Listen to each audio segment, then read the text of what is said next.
Hey, and happy Saturday here. Of course, Callie Francois with Keith Fusel to get you into Saturday's card. 10 races on the card that we have today, Keith. Looks like some pretty good racing. I'm taking some shots. I'm swinging for the fences. I know the World Series is over. Texas is the champions, the Rangers. But no, we're going to try to take it deep here, right out to center field, because there's a slew of opportunities, I think, on today's card. It's Breeders' Cup Saturday. Hope everybody had a great kickoff to Breeders' Cup yesterday. Beautiful weather again, 55, hedging up towards 60. Sunny skies, fast and firm here at Laurel Park. And there we have it. Let's go ahead. Let's get right into it, Keith. Let's kick things off in this early pick 5. This is a maiden claiming $30,000 for the 3, 4, and 5-year-olds going 1 mile and 16th on the turf. Keith, you have the number 2 on top, as well as I do. Super Silver Dollar in the barn of Michael Trombetta. J-Ron Barbosa gets the call. Yeah. Remember, early pick 5. These pick 5s pay well here. We've had some big prices. Had them some yesterday. A couple of horses that were kind of tough to make that got the job done. Super Silver Dollar, I'm hoping this guy behaves a little bit better. He's been tough to rate. He goes second time gelding today. Last time out encountered trouble. He's kind of creates his own trouble, it looks like. Rank at the break, checked along, got into position finally by about the far turn, Callie. And then he had to kind of tap the brakes, gave up some ground, but kept on churning. I tell you, looking at the field, if he breaks without being too rank, let him go to the front, it looks like to me. I think he could really kind of be a major factor up on the front. And I think Photocopy, right out of that same race, ran really, really well last time. Sean McDermott's got a couple live horses today. That horse was caught wide. Now moves towards the inside, should get some position. Really liked how game this one was to the wire. I don't think the extra 16th is going to pose too much trouble. Video on the 5. Might be the horse to beat, Maryland Moon. You can't really take anything less than 7-2, I don't think, on anybody in this race. And this was a good effort. Remember, we're going back to that July the 8th race. Maiden 45 in for the waiver that day. Protected. Not protected this afternoon. We're getting a little bit later in the turf season. Going to run up in a little bit of trouble right there. Had its momentum stalled, caught in a little bit of a sandwich in between horses. But recovers to finish up with interest. Cobra Cat just that good that day. And returned with a good second. So a slight little drop, a little freshening. That should help the chances, no doubt, of Maryland Moon. Absolutely. As Keith, as you go 2-1-5-8 there in the opener for Saturday's card. Race number 2 kicks off the early pick 4, but also your early pick 3. You go with an early pick 3 today. Nope. We're going to go in race number 3. Yes. Yeah. Excuse me for a That's second okay. there. Starts the early pick 4 in this claiming 10,000, a 3/4 of a mile on the dirt for the 3-year-olds and up. Keith, you have the number 7, and let's go ahead and take a look at that stat that you have on your top selection in sponsored for Damon DeLudovico. Sponsor must, he's kind of going the wrong way. Let's hope he can bounce back second off of a little bit of a break. That angle's been good for the barn. Damon DeLudovico, the last 2 years in the dirt, 4 for 10, 40%, second off of this type of layoff, between $5,000 and $10,000 claiming levels. So there you go, ROI 282. When he's doing okay, I think he can stay fairly close to this pace. I think Pressing Concern, Island Delight, they're back at each other. I think they'll be going at it on the front end. Sponsored with that outer break, maybe he can flow into it a little bit sooner and bring a finish. Frogtown, the confidence, your top pick. Looks like it's back. A horse claimed for 40, but had to go all the way down to 10 at Charlestown to get that win for the connections. Maybe that kind of will boost and enhance the confidence of Frogtown. They might need a little bit of setup. Doesn't have a ton of speed. We'll have to make a churning, kind of a grinding run from the back of the pack. And there we have it, 7168. I am hoping for a birthday win for Anthony Ferrier there with Frogtown as you go in your exacta in race number 2. Now we can go ahead into race number 3. This is Keith Fusel, your early pick 3 that we've got going on today. Yeah, again, we talked about it. These tickets, if you're digging into pick 4 and pick 5, I can't feel confident unless I've got tickets probably in the $60 to $80 range. Correct. Hate to say it. They're that tough. As you can see here in the pick 3, 3, 4, 6, 11, 4 deep. What do we go? 6 deep in the next, 2, 4, 5, 6, 7, 8 in race number 4. I think it's anybody's ball game. I mean, Bourbon Wildcat, who I don't have, it would not be a complete shocker with the speed in that race. Take out the 1 and the 9. Wrap it up in race 5 with the 1 and the 3 main line at Guest Town Babe, $24. And it begins in this claiming 25, which have never won 2 for the 3-year-olds going a mile on the turf. Keith, you have the number 6 on top, and real well for Sean McDermott. Charlie Marquez gets the call, trying to improve off of that last effort from Delaware. Well, and I'm going to stick with this pick. Sure.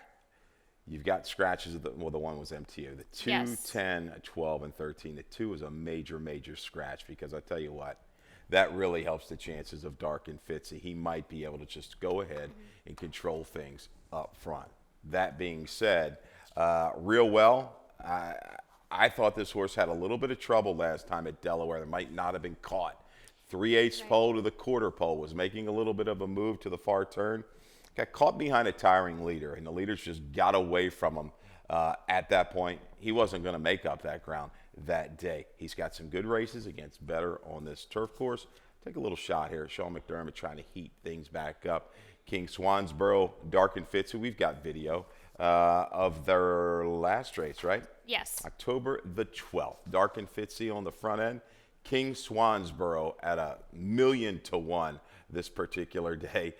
I mean, 70 to 1.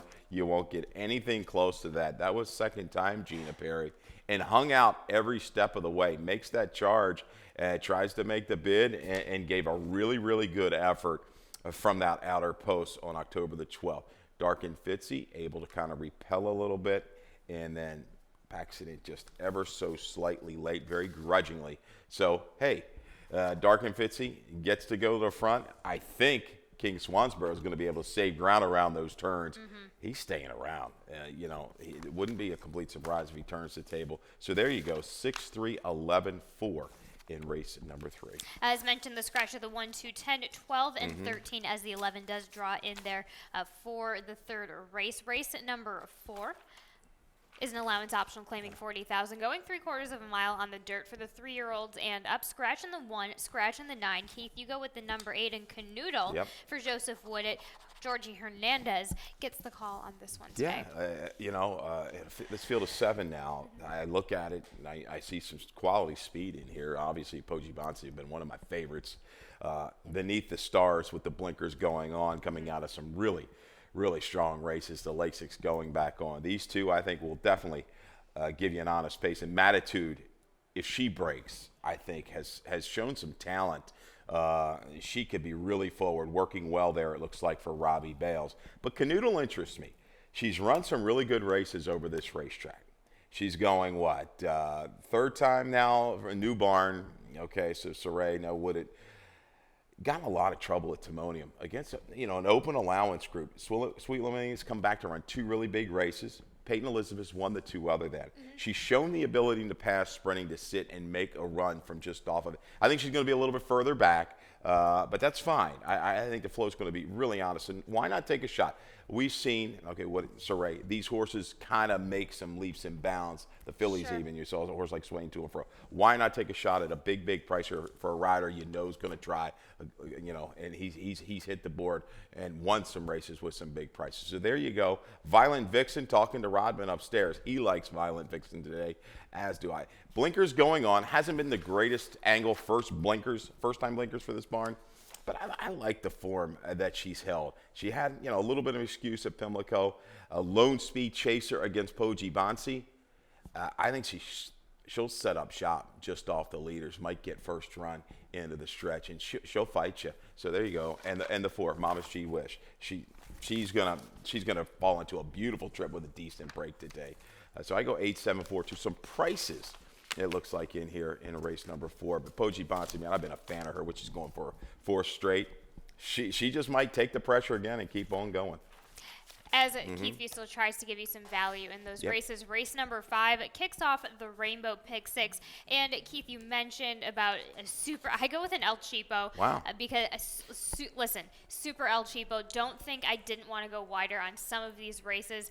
I, in fact, the one that I went on the single on in race number 9, that's where I could have. It's either go single or go super wide in that race. But you have a grade 2 stakes runner who's kind of taking the drop down, draws in off the AE list. So I'm like, you know what, punch in the single right there. Otherwise, my single would have been in race number 6 with Bob Marco, but I just added the 9 at a price of 10-1, just on the off chance. But I go ahead and start off this race with going 4 deep. The rest of them 2 deep down. As I mentioned, El Cheapo, $12.80 ticket, but certainly feel free to add to that ticket. It's just a doozy of a card that we have going on, as has been the trend so far. So well done to our racing office for giving us some head scratchers and jigsaw puzzles of races to kind of go through. And it begins here. It doesn't stop. In this allowance optional 40, going 5.5 on the turf for the girls, 3 and up. Keith, you have the rail horse and main line for Brittany Russell. Javian Toledo takes the call this time. This is 4th time, Brittany Russell. Yes. It's going to be the 3rd time on the turf. And I go back to the 2-back race. She beat a horse like Michelle M, who had some okay races. The rest of that field, all right. I think Flirtatious Lass was in there. But the advance that she made 2nd time in that barn was strong. Yeah, they were battling a little bit up front, but she cruised to the front. And I watched the last 1/8 of a mile. Rose was just kind of merely a passenger on her. So I think this one is just kind of getting better at the right time. Tossed the race on the dirt last time, back to the turf today. Some quick horses in here, above the limits, very fast early on. And the road, I think, is definitely going to go through her.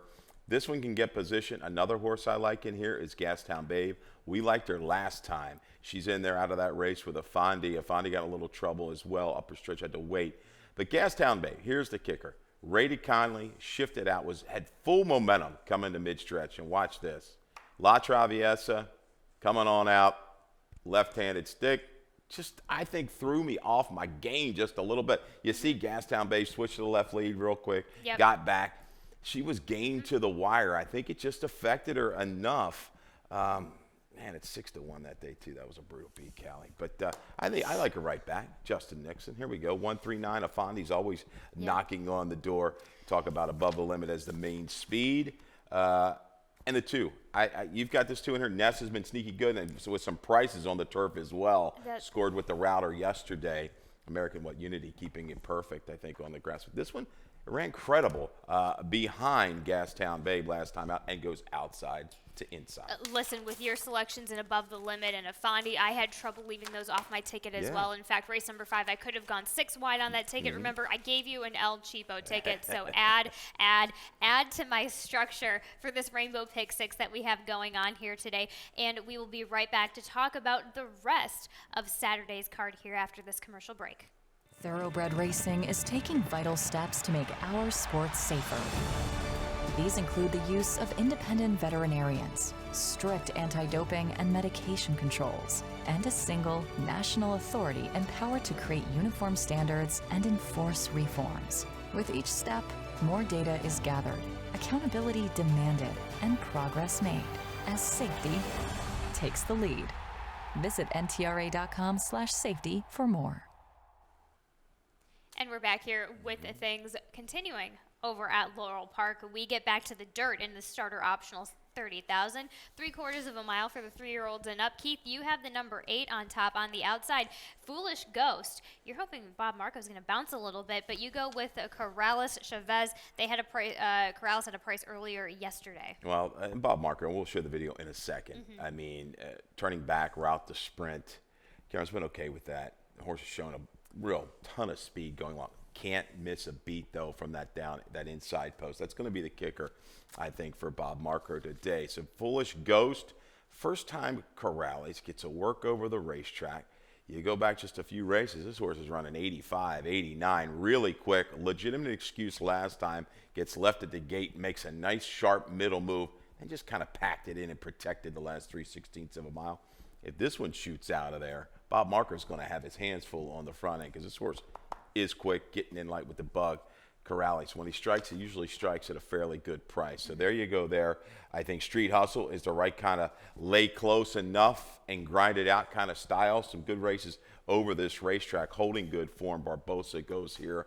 I like that for Rising Sun Racing Stables. Always keep an eye on their horses. They're live. And it's hard to leave them out anytime for my exact because they kind of sneak in there at a pretty good price as well. But Bob Marco, your top selection, I think it's going to be a lot of people's top selection today. And take nothing out of it. That was as good a performance as I've seen in a long time going a route of ground. Didn't even break exceptionally sharp that day, but was out in the clear, was kind of able to get out there. Sure. Now from the rail, Right. now you could be stuck behind horses early, and you won't have that chance to rush up unless somebody gives you an inviting seam at that opening, say, eighth of a mile. But this horse just kept rocking and rolling. Look at those internals, the 45 and 3, 9 and 4. He was dragging her. Yeah, he was. Man, I tell you, that was just an awesome performance. If he brings something close like that back with the break, he's going to be awfully tough. Certainly has the stamina built up underneath of him today. But I'll take a little shot here with Corrales. 8-7-1-4 supremacy. Interesting. I mean, this horse has got some pretty good back races on the main track. Rogers Synth the Dirt hasn't been exceptional of late, but had a horse come in here and run live. Got this horse to rally into it last time. That style will definitely work with what I think this flow is going to be like in race number 6. 8-7-1-4 for Keith Fusel there in race number 6. That is the Jackpot Super High 5 race. Let's go to the late pick 4 in race number 7 in this Claiming 16, which have never won 3 for the 3-year-old and up girls. Going a mile in the 16th on the turf. Keith, you have the number 6, Ampilo Esquima on top for Milan Milosevic. J-Ron Barbosa gets the call. Yeah, and you've got a barn that got real hot there for a while at Pimlico, tailed off just a little bit, then has had a couple hits, some prices hitting the board. This one here down to 12.5, 16 down to Emmy. So trying to take, I guess, every edge. But you got Barbosa. She was up against it with the flow of the race last time in the Maryland Million Ladies where Precious Avery just got away with it. I think things kind of ramp up a little bit more on the front end of the day with the likes of Please Marry Me, Carmel Sunrise, Mo Salah. I think these two make those early runs, maybe 3/8 pole to kind of give some pressure. And Amplios getting the class relief that she needs today, I think makes a sustained rally to get it done. Moving in stereo, the 10 intrigues me a little bit as well. Coming in here from Jersey for Holly Harris, sprint to route, but against open company. Now we're back to condition claimers. And if you look 2 races back, she ran credible against Pugilist. That horse is an 11-time winner on the turf. So she certainly faced the right kind. There's not a whole lot of speed to the inside of her. So I believe with a fairly decent break, Karamanos is going to be able to get her over a little bit, save some ground, not be hung 4 or 5 wide early, settle and make a move into it. Maybe the mile on the 16th is a touch too far, but I'll use her. Carmel Sunrise, your top selection, I definitely like a lot. I like the form she's held. Big races over this turf course. She doesn't mind a little bit of a fight when she makes that move into the flow.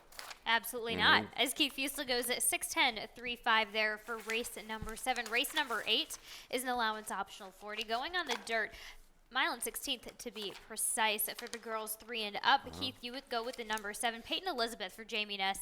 Of course, J-Ron Barbosa gets the call on this one today. Yeah, there's Barbosa again. Oh, man, he's tough. But, GameStocks is out. This looks like the race where a short price is probably going to prevail. You got Hammy lurking and I guess Claudio with some shots here. But Peyton Elizabeth, I think, might have just a slightest of edges, early pace with Saddle Up Jesse, who's going to be a very, very short price. It was tough for me to separate. I liked the effort last time, caught wide, but moved into that brisk pace to get it done.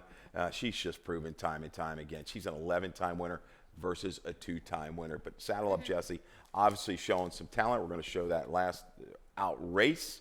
Opus 42 got to the lead for Delacour and was able to kind of keep it going through pretty good internals as well. 23, 46, and 3. Kind of threw that little knockout early, then was able to kind of back it up a hair and then kick on again. Saddle Up Jesse, really good effort from a little bit further back. I didn't think she'd be that far back. She makes that run, and Opus 42 just a little bit better this particular day. Sure. It's the right kind of feel for this 5-horse Saddle Up Jesse. 5 or 7. Haint Blue, I can run. Had some troubles, had some tougher trips, and can make a run into it. So looking for a little bit of good luck. Need to see that good luck a little bit there. Mm-hmm. For I Can Run, 7512 for Keith Fusel there in race number 8. Race number 9 is an allowance optional 40, going a mile and 16th. Now on the turf for the girls 3 and up. Keith scratches in the 6, 10, 12, 13, and 14. Keith, you go with the 14 as well as I do on top. This is Flanagan's Cove, Shug McGahee, Forest Boyce. Of course, you want to just include, you can't leave this horse off of your ticket, a grade 2 runner underneath. Off a long time. I mean, Barnes in the turf, it doesn't really bother me. I think, you look at her work pattern, it looks like maybe they're setting her up for to head south, I would think. But look at the field. There's no Warlike Goddess in here.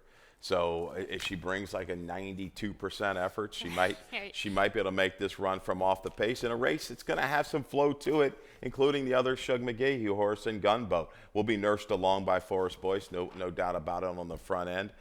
You've got a horse like This Name Is Okay, likes to be forward.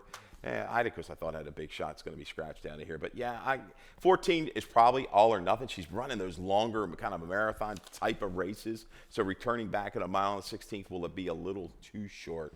We don't know. But, boy, she made really big strides in her form going from 3 to 4 for McGahee. I think Galilei has a shot at a price in here. There's another Trumbetta runner. He's got a slew of turf runners. Let's watch this race, Cal, at Colonial. On August the 12th.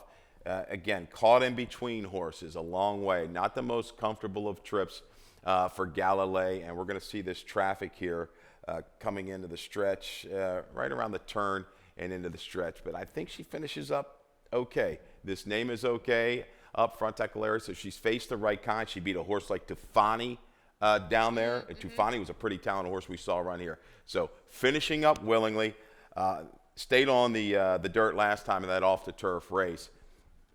She needs to bring that kind of form to Laurel. She hasn't really shown, and run those kind of figures here, Laurel. We talk about the Colonial figures might be just a touch inflated, but I think she works in this group from this post position, especially in her running style, to sit mid-pack and run into it. And there we have it. Keith Fusel goes 14, 3, 8, 2. 4 stays on her original. Toledo takes the 14 in race number 9. And our finale here today is on the dirt. A mile and 16th again for the girls 3 and up. This is a claiming 10,000, which have never won 3. You go with the number 2 in My Sister Nancy with the blinkers on with Toledo and Salzman Jr. Look at our picks today. We are all over the map, aren't they? All over. I mean, I didn't get a chance to look at Tim's, but I mean, it's that kind of card, I can tell you. I'm taking a shot in a nightcap. If you're down about 300 like I was yesterday, you try to bail out. I went to Evangeline Quarter horses, so I go anywhere. It doesn't matter. But that's awesome. In the 10th, the bailout horse is going to be the 2, My Sister Nancy. Jay Williamson, Salzman Jr. I tell you what, this horse, is kin to our Nation on Parade. We've never been long here, but the stat for Salzman Jr., first route on the dirt the last few years, small sample, 38% with an ROI of 313. The blinkers going on. It's had a couple interesting trips. You see that short comment, eased back, showed a little bit of speed, had to drop back, gave up too much, 2 back. Last time out, just kind of caught wide and even. Blinkers going on. If she can clear off early, kind of avoid the heat from Jackson's Dixie, why not take a shot here, fool her on the front end to go coast to coast? And there we have it, 2-5-1-4 for Keith Fusel there in the nightcap. Let's over to lightning round. Keith, you don't have just one. You have a slew of prices for us. Let's talk about all of your value plays first. Starting things off in race number 3, Sean McDermott, Charlie Marquez, real well in race number 3, the number 6 at a price morning line of 6-1 so far. Yeah, I kind of saw some trouble in that race at Delaware. And this is a barn that's been a little chilly of late this year, no doubt about it. I'm sure he'll tell you the same. But, I mean, when he gets them going, they win. They can kind of win in some bunches and some prices. He does good work. So real well, I thought was going to get a little bit of help up front with Bold Opportunity to kind of keep Dark and Fitzy honest. Who knows? I think this horse likes this turf course, especially better than Delaware. So if we get a cleaner trip, we'll bring a finish today at a price. I love it. You also go with the number in race number 5, the number 1 main line at 12-1. This is with Brittany Russell and Javian Yeah. Toledo. Just with the ease that this horse won the two-back turf race. It wasn't the strongest of fields, but I think just getting better and better in this barn. Catches the right kind of field here. Love the post position. Again, inside-out trip is going to work for mainline. And then you also go in race number 9 with the number 3 Galilee for Mike Trombetta and Horacio Caramanos. We showed that video down at Colonial. She hasn't run her big races here.